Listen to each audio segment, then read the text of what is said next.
Assalamualaikum warahmatullahi wabarakatuh. Perkenalkan, nama saya Wahyu Catur Perdana dengan NIM 06 0203 21051, Prodi Manajemen Pendidikan Islam, Universitas Islam Negeri Sunan Ampel, Surabaya. Jadi gini, di sini saya akan memenuhi tugas UAS, yaitu menjelaskan kembali tentang materi mata kuliah manajemen perkantoran dengan materinya yaitu Sistem Informasi Manajemen. Jadi gini, sistem informasi manajemen itu adalah serangkaian subsistem informasi yang menyeluruh, terkoordinasi, dan secara rasional terpadu yang mampu mentransformasi data sehingga menjadi informasi. Jadi dalam sebuah sistem informasi harus ada yang diproses, hasil, dan juga terdapat tujuan. Tujuan tersebut dimiliki oleh sebuah perusahaan dan organisasi. Selanjutnya, mengenai tahap-tahap dalam manajemen informasi, itu ada beberapa tahap. Yang pertama seperti 1. Survei sistem, yaitu sebuah identifikasi permasalahan atau definisi lingkup kerja penyusunan proposal. Yang kedua ialah analisis sistem, yaitu sebuah teknik pemecahan masalah yang menjelaskan sebuah sistem menjadi komponen-komponen penyusunannya dalam rangka untuk mempelajari lebih jauh bagaimana komponen sistem tersebut dapat bekerja dan berinteraksi dengan komponen lainnya untuk menghasilkan atau mencapai suatu tujuan tertentu. Oke, untuk yang ketiga yaitu desain sistem, yaitu tentang memberikan sebuah rancangan bangun yang lengkap sebagai penuntun bagi programmer dalam membuat sebuah aplikasi. Selanjutnya, selain terdapat tahapan-tahapan yang sudah saya jelaskan tadi, jadi di manajemen informasi itu juga terdapat beberapa prinsip-prinsip sistem informasi. Seperti halnya untuk prinsip yang pertama, 1 ialah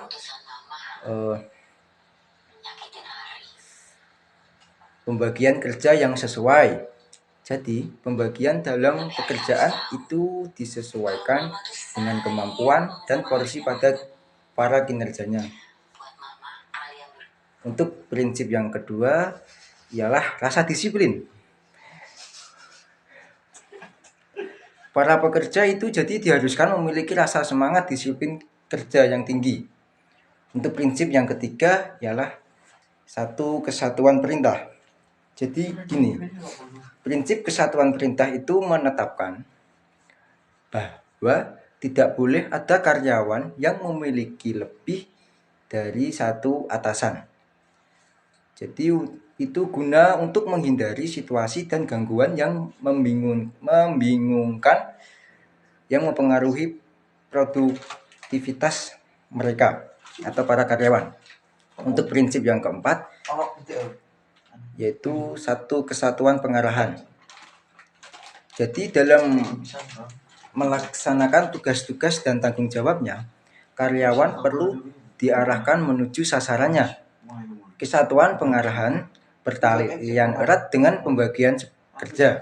Kesatuan pengarahan juga tergantung pula terhadap kesatuan perintah. Jadi dalam pelaksanaan kerja,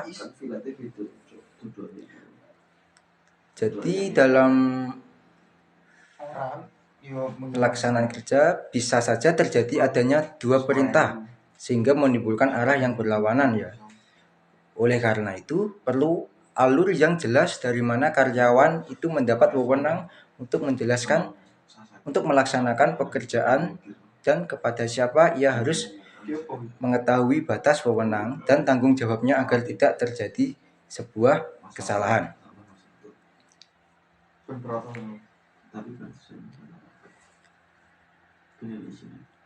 Yang kelima ialah mengutamakan kepentingan perusahaan atau kepentingan bersama. Untuk poin yang kelima ini jadi gini.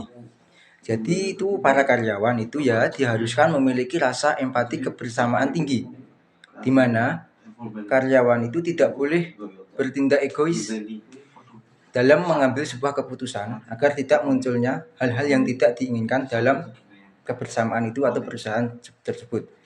Seperti saat ingin mengambil keputusan, utamakanlah kepentingan bersama atau kepentingan perusahaan agar keputusan tersebut telah disepakati secara umum dan dapat mencapai satu tujuan bersama.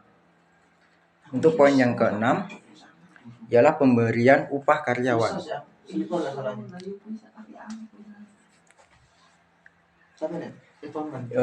Upah karyawan itu jadi gini, adalah hak pekerja yang diterima dan dinyatakan dalam bentuk uang sebagai imbalan dari pengusaha atau pemberi kerja kepada pekerja yang ditetapkan dan dibayarkan menurut suatu perjanjian kerja atau kontrak kerja saat awal kontrak dalam bekerja tersebut. Jadi gini,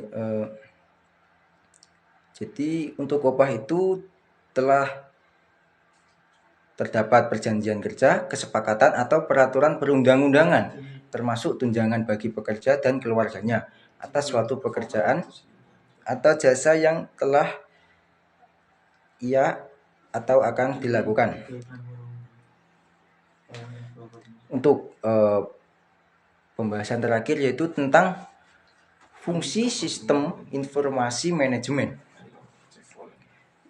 Informasi manajemen itu juga terdapat beberapa fungsi, antara lain 1. Meningkatkan efektivitas dan efisiensi pengelolaan data.